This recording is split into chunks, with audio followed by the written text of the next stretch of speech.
Hello there. Take a minute and just take a breath with me. Welcome to the new and improved podcast, The Creative Grief Journey. I'm Dawn Renee Bova, and I want to personally welcome you to this podcast, a sacred space where you and I will walk this path together, gently, creatively, and with so much compassion. If you've been with me for a while, thank you for staying. And if you're new here, I'm glad you found your way to this moment. This season, I'm going to do things a little bit differently because I want this podcast to feel like an experience, not something that you just listen to and walk away from. So every week, I'm going to give you a little something simple that you can try, practice, create before the next episode. Healing happens when we move, express, and breathe life into our creativity. And I want you to know something that Elizabeth Gilbert reminds us of. Creativity is the natural order of life. Life is pure creative energy. Your creativity is a divine gift, and using it is your gift back to God. When you open to your creativity, you're opening to the Creator, to God. You're opening to healing and the next chapter of your life. You don't have to walk this alone. Inside my free school community, I host Create with Dawn sessions every month. It's a fun space where we can get together, show up, connect, just be who you are with people who understand, who have walked or are walking this path of grief. Let your soul speak through color, movement, creation, together with others. I'd love you to join me there. Throughout this season, I'm going to guide you through my lessons framework: listening, expressive arts, support in community, sacred rituals, opening to transformation, nurturing through nature, and of course, story sharing. These aren't just steps, they're invitations, doorways, portals, so that you can shine a little beacon of light or a lantern on the path, one moment at a time. Wherever you're listening, Apple, Spotify, YouTube, make sure you subscribe, hit the little reminder bell so that you never miss a minute of this journey that we're going to take together. This isn't just a podcast for me, it's a spiritual journey for us, a chance to transform grief into connection, meaning, creativity, and yes, even joy. I'm honored to walk beside you. Thank you for being here. Let's take this next step together. This week on the podcast, I talk with John Kippen. He's an entrepreneur, magician, speaker, and resilience and empowerment coach and author. In 2002, he was diagnosed with a large benign brain tumor. Although the removal was successful, it left him with some facial paralysis, which stopped his forward momentum, forcing him into hiding for more than 12 years. When John hit bottom, he rediscovered his childhood love for magic and storytelling. Now filled with passion and hope, he discovered his facial difference has become his greatest superpower. John has a TED Talk with over 1 million views. He's been featured in 8 magazine cover stories. He's been the subject of an award-winning documentary, John's Ultimate Illusion, co-starring Jamie Lee Curtis. He loves inspiring people. We're going to dig in and get you some nuggets from John. So welcome, John. I'm really glad to have you here. Hey, Dawn. Tell us about your journey. This podcast has been renamed to The Creative Grief Journey because grief changes the trajectory of our life, just like what you were talking about. And a lot of people think grief is dealing with death and loss, but when you have a traumatic injury, such as what you have, you grieve that old self, and I think that is what allows you to transform into something bigger and better if you let it. I grew up in Los Angeles, a loving household with two parents, both attorneys. Never needed anything. They were just supportive of me. They didn't want me to go into law. They wanted me to follow my passions. I got into theater, both on stage and behind the stage, and learned how to think creatively, how to be a out of the box thinker. Went to college, got a degree, started a computer consulting company. Then in 2002, I was diagnosed with a 4.5 centimeter acoustic neuroma, benign brain tumor. And the doctor gave me 4 or 5 days to put my affairs in order before I was operated on. I made the mistake that a lot of people do. Go to see the doctor by yourself, because when you're sitting there and all of a sudden they give you harsh news, it goes in one ear and out the other, and you don't remember what he said. It's going to take how long to recover? He suggested the possibility for some facial weakness, but he thought he could prevent it. I got one of my IT guys to see me while I was gone and to run the company. Before I knew it, I was being rolled on a gurney towards the operating room. And I got to the pre-op area, and the nurse says, "So, John, do you want me to shave your head now or after we put you under?" I'm like, please. I'm counting 5, 4, 3, 2, and I'm trying to come to 50 meters down in a pool of water, struggling to get to the surface. And when I finally came to, I could hear my dad's voice. And as my eyes focused, I saw him sitting on the edge of the bed holding my hand. But I didn't see my mom. And I asked for my glasses, and all of a sudden I looked, and my mom was standing by the door in the corner with a look of horror on her face. What did these butchers do to my poor son's face? In hindsight, that started my downward spiral. If my mom didn't love my face, how was I supposed to love it? I want to back up quick because you mentioned something important. I'm in the medical field, and my sister had a traumatic diagnosis. She had to meet with a lot of specialists. She went with her daughter, who was also very scared because whenever you hear the cancer word, it throws you for a loop. I went, her daughter went. The next week, I get a call from my mother that my sister has like a, I don't know, 50-50 chance of survival. And I said, "That's not what the doctor said." She goes, "Yes, it is. I talked to your sister and her daughter, and they both heard that grim news. Had I not been there, that's what she would have believed." Yeah. But I think you brought up that point, and I really want to cement that with people because having an extra set of ears, somebody that can process that for you, because when faced with trauma, you don't always hear things. But You don't want it to be a family member. You want it to be a friend that can be objective as they listen to the diagnosis. go ahead. I think it's really important, and I'm glad you mentioned that. Before I go on, in today's medical system, you have to be your own advocate. The squeaky wheel gets the grease, Mhm. and you have to be the medical advocate for yourself Yeah. or loved ones, Yep. because you get trampled. Our And system has changed from small community facilities to these great, big, huge facilities. You're supposed to have the electronic medical record that allows everyone to talk, but it doesn't. yeah, they don't. So I got home after surgery. It was a 17-hour surgery.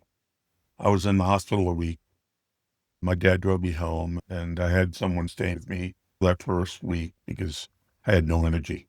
Once you have brain surgery, it takes every ounce of energy just to get up. Within a week or two, I was starting to read emails and get on phone with important clients and tried to get some sense of normalcy. My face was still paralyzed, so I covered all the mirrors. The doctor said they were pretty sure the facial movement would come back. So I had to trust him. I dug deep and started working on my consulting company and dove 100% into that. I built a successful company, but I was miserable. I miss some of the greatest moments of my life. I missed college and high school reunions. I missed weddings. I missed funerals. I missed so many events that define us as human beings in our lives because I didn't want to be seen with this paralyzed face. I didn't want others to make judgments. I didn't want to explain it. 12 years passed, and they passed really quickly. And then I realized there was more in life, and I rediscovered my childhood love of performing magic. What shifted to spur that? I've had grief with numerous losses, but I know people that stay in that grief forever. For me, I knew I did not want to live like that. So I dug deep. Is there a moment that shifted? Did you like wake up and say, I'm going to live my life to the fullest? I think I hit rock bottom, contemplated ending my life. I was never a suicidal person, but it got to that level where I was just miserable. I lost my relationship and I was making money, but that didn't bring me joy. I realized I lived my life feeling it's better to ask for forgiveness and permission. And that's bitten me in the butt a couple times, but it's also given me some of life's greatest moments. Things I would never have accomplished if I didn't just do them. Right. I sat in my sorrow and looked deep inside and said, this is not any way to live. I'm not happy. I'm not joyful. I'm not fulfilled. It was rediscovering magic after watching a David Copperfield special. It reminded me how much I loved doing magic as a child. And a teenager, I did it to impress girls. But I had fun doing it anyway. Yeah. And then I was fortunate enough to live in Los Angeles where there's a private club called the Magic Castle. Magicians join and invite guests and family when they do magic. And I mustered the courage to go down and audition. I passed. Started going once a week. Watching other magicians bring joy, I wanted to feel what they were feeling. So I sat behind one of the tables and had a group of 5 or 6 people come. They started performing and I noticed they were distracted by my face. Did he have Bell's palsy, a stroke? Mhm. I wanted them to be in the moment, to enjoy the stories. I'm a good storyteller. I wanted them doing the magic that went along with the story. So I changed my act. I would come out and say, hi, guys, my name is John. I'm doing magic all my life.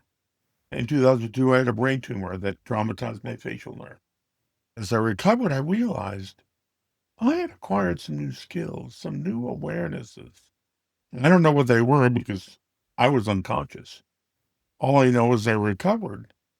I had acquired these new skills and that I would pause and wait for people to get on the edge of their seat, wanting to know what possible awarenesses did I come to from having brain surgery. You're talking about taking that leap of faith. Sometimes you don't get the ending you think you should right away. But the point is, you kept going, tapped into that. You said, I'm going to keep doing this. What can I do differently? And boom. That's a great nugget you gave us. One of my magician friends, John, if I could give you one piece of advice, stop making the magic about you and make it about the other person. A light bulb went off in my head. From that moment on, I would make it about the spectator. I would Mhm. put the spectator on the pedestal and make the magic about them. And what they did was 2 things. One, that would tell them, share something personal about me through my telling them about why my face is paralyzed. But it also empowered them as I made the magic about them. I was starting to get amazing audience reaction. They were transfixed on my story, on my magic, on my presentation, and just that authenticity that came through as I was doing something I loved. People could tell that's what I was meant to be doing. Coming to me and asking to go off as an aside, and they would start sharing their traumas. One gentleman who had been diagnosed that morning with the third bout of cancer, and this time it was blood cancer. His friends brought him to the castle, but he didn't want to fight it this time. He just wanted to pass away. So I made it my mission that night just to be with him and share my stories of overcoming adversity. Although my tumor was benign, it was still serious. Yeah. I spent the entire evening with him. The next day, his friend called me to say that Ron changed his mind and he decided he was going to find cancer. Because if John could do it, I could do it. Yeah. I have stories of my strength through my adversity, being my authentic self, sharing my scars as a badge of honor, not making them define me. Right. It inspired people to put their scars in perspective and learn how to love themselves despite the scars. It was another situation where this woman was walking down one of the hallways dressed in baggy black clothes, wearing a hat that reminded me of a witch's hat. As she approached, I said, "Hi, how are you?" She stopped. I could tell she had no intention of being there. Her friends had drug her there. But I caught up with her and her friends, and I said, "Guys, having a good time?" They're like, "Oh, yeah." I said, "Yeah, but have you seen a really good close-up?" And they shrugged. I said, "Come on, let's go." I took them to a table in the corner. The woman in baggy black clothes, her name was Darren. I put her to my right and made every magical moment about her. And within 2 minutes, she sat up straight, ditched the hat, and started sitting us. I Mm. started to dance. My goal with that 30-minute show was to get Darren to smile. That was it. Because I knew she had some baggage and I didn't know what it was. I wasn't about to ask. I just wanted to give her a half hour of respite from whatever was deeply scarring her and keeping her from having a good time. After the show, they all applauded. Normally they'd leave and see another show. This group wanted more. So I shared the story about how I had hid from cameras and mirrors for 12 years. And they pretty much all changed January 3rd, 2017, when I went to my first magic convention in Las Vegas. And I was amongst the greatest minds in magic, all these people that I looked to. And I said, damn it, I'm going to take pictures with these people. I walked around the convention and handed my phone to a stranger and said, "Hey, this is Jeff McBride. Take our picture." Or "This is David Copperfield. Take our picture." I got home and I uploaded the photos to my computer and it dawned on me, if these great minds in magic, people I respected, had no trouble taking a picture with me, what was my problem? And that was where I understood my facial difference no longer defined me. I shared this story when Darren and her friend, Darren stood up, motioned for me to stand, and I didn't.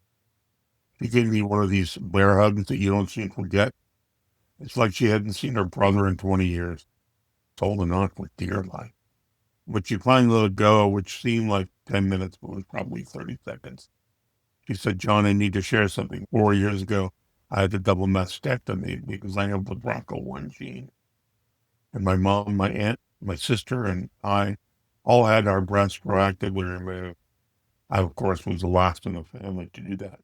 When you made the magic about me, I realized how much fun I was having, even though, damn it, I didn't want to be having fun. I wanted to be miserable."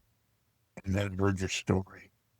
And in that moment, I realized I'd been hiding too by the baggy clothes, wearing funny hats, and not making eye contact. And I think you just shaved 8 years off my journey of hiding. She made a promise with her friends and I as witnesses that would be the last night she would hide. She had been crying, so she went to the bathroom to wash her face. And one of her friends, mouth wide open, said, "John, you don't understand. We've known Darren since college, and we've been trying to support her for the last 4 years through her journey. And you did in 30 minutes what we've been trying to do for 4 years." I fell back into my chair, overwhelmed emotionally, no expectation of touching someone with my story and magic so deeply. It made me understand that Although I was good at fixing computers, that wasn't my life's work. So, did you transition? Do you still do your consulting business? I have people who work for me, so I run the company, but I'm not crawling under desks Mhm. any longer. How did you end up being the subject of this award-winning documentary with Jamie Lee Curtis? One of my clients who worked for a production company I worked for was a young filmmaker. He liked my story, so he came up to me one day and said, "I'm going to make a documentary on you and your story." And I went, "Sure, why not?" Then, of course, I realized I would be paying for the documentary. At that point, I had agreed. We were starting to put it all together. And I remember being at Jamie's house to work on her computers. That's how we got introduced. I would visit Jamie, sitting in there in front of her huge screen and working on her computer, and back and forth talking. And I said, "Jamie, my friend Ryan has decided to do a documentary on my story." And there I'm sitting, wanting to ask Jamie if she would somehow be involved, but not having the gonads to do it, being scared of her saying, "Sorry, I don't have time," or whatever. So there was a silence. And all of a sudden I could feel these eyes burning into the side of my head. And Jamie says, and I looked to her and I said, "Jamie, will you be in my documentary?" She goes, "Yes." Wow. Working with her, we had 2 locations with Jamie, and she was so professional. Mm. She taught us how to be professionals on a set and came prepared. It was an amazing experience. We finished the documentary, then it hit the editor, and he cut 6 hours of footage down to 15 minutes, and he turned out something pretty good. I submitted to some film festivals. Doc LA Film Festival, one of the largest in Los Angeles, reached out and said, "We want to make you put you on the short list for awards." They called me and said, "I'm not supposed to tell you this, but your film is gonna win, but would Jamie come with you?" So I called Jamie and I said, "You know that film we did a year ago? It's winning best documentary." They asked if I would invite you down. She said, "How about if I give you the award?" I got goosebumps. I called the producer and I said, "Jamie is willing to give me the award on stage." That was it. There's video of her giving me that documentary award on my website, johnkippen.com. Share that in the footnotes so people can find you. Film. Read your bio, you've evolved into an empowerment coach. Is that through the magic or something different? Realized I had the power to help people. And what joy it brought me, I knew my mission had changed. My mission was not to help people get their Microsoft Office apps to work. My mission was to get people out of their own way because our worst enemies are ourselves. And so I reversed engineered my recovery and how I did it. And I broke it down to 10 simple exercises and steps. So now when I have a client who look at me, hears me talk, hears my story, and sees what I've accomplished, they say, "This is the guy who can help me get out of my own way." The theme about what we were talking about is using your grief or something that happened to you as a superpower. That's what I see with you when you have this facial paralysis. It set you back 12 years, but now it's your superpower. It's the doorway that you walked through to transform your whole life and everything you're doing, and now I get the sense that you have this life of purpose that maybe you didn't have Absolutely. before. And I've Yeah. talked about an abundant life, right? People always equate abundance with money. And I've met some very wealthy people that they have wealth, but they don't have an abundant life. An abundant life is purpose driven, and you're a prime example of that. I want to tell you a really funny story. At least I think it's funny. I spent 12 years hiding my face. Right. Then I finally got out and said, "If you don't like my face, you don't have to look at it." but it's my face and I'm wearing it as a badge of honor. Screw you. March 2020 came and the pandemic hit. Wearing a face mask to cover your face not only became politically correct, government meant, and I was not about to fall in line. So I found a company who prints images on COVID masks. And I sent them a picture of the lower half of my face. And they sent me masks showing my facial paralysis. I would wear them in public and strangers wouldn't get it. People who knew me would do a double take and think, man, John refuses to hide his face even through a global pandemic. No, it was Complete just, 180. how do I get my message out there? I've been doing a lot of podcasts to reach all segments of the population and say that you are enough, just who you are. You don't have to be anyone else other than your authentic self. I help people figure out who their authentic self is. If we could give somebody that's listening one piece of homework or practice or some type of exercise they could do this entire next week, what would you tell them? Start dreaming again.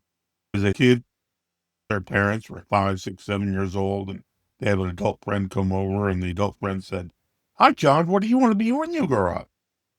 "I want to be a policeman." "No, a rocket scientist." "A rock star." Then I would head to my room, start banging on stuff, playing a trap set, and start playing my air guitar, and in a land of make believe where everything was possible. And I could be in that room for an hour until mom called me for dinner. They stopped. They let their limiting beliefs keep them from being who they are, not who they want to be, not who their mom wants them to be, who else their significant other wants them to be, but who they want to be. And the exercise of just before you go to sleep, clear your mind and just start imagining what your life could look like, given no restrictions. You have infinite wealth, infinite love. How do you want to wake up tomorrow? And what do you want to do? What's that first step you want to take to living your best life and being authentic? Yep. That's the one that resonates with me so much. I love that. Dreaming and creativity and following those nudges is something we bury as we get older. There's no age limit. I follow a lot of artists because I started painting early or later in life, and I follow this artist that's 79, 80 years old, and she started painting at 70. And now she's living her dream as an artist. So there's no time limit. You can start right now and start dreaming and taking that leap of faith. I know you have so many things people can benefit from. If they go to your website, can they find all of that? They can find my book, Playing the Okay, Hand You Are Dealt. I nice. will give them a free downloaded PDF. That's great. I ask that you not put this link in the show notes. And listen to the episode in order to get my free book. And Okay, it's johnkippen.com/free gift. free gift. You'll get Listen, a they yes can do for it. an email address and Yeah, then download my book. that's wonderful. Thanks so much for being with us. Want me to put your website in the show Yeah, notes? it's johnkippen.com and kippencoaching.com. The speaking world is very competitive. It takes a lot of effort to go out and speak. The money's good, but I prefer one-on-one coaching. I can help them get out of their own way. Right. Being a magician, I thought hard about what I was going to call my methodology. And I came up with the term, the I'm possible method. I'm possible was impossible. That's what I teach, that everything is possible given the amount of effort and the lens you look at life through. Nothing is truly impossible. Thanks for being with me. If you enjoyed this episode, please share and subscribe to the channel. And please check the show notes so that you can get in touch with John. Thanks again. It's been a pleasure.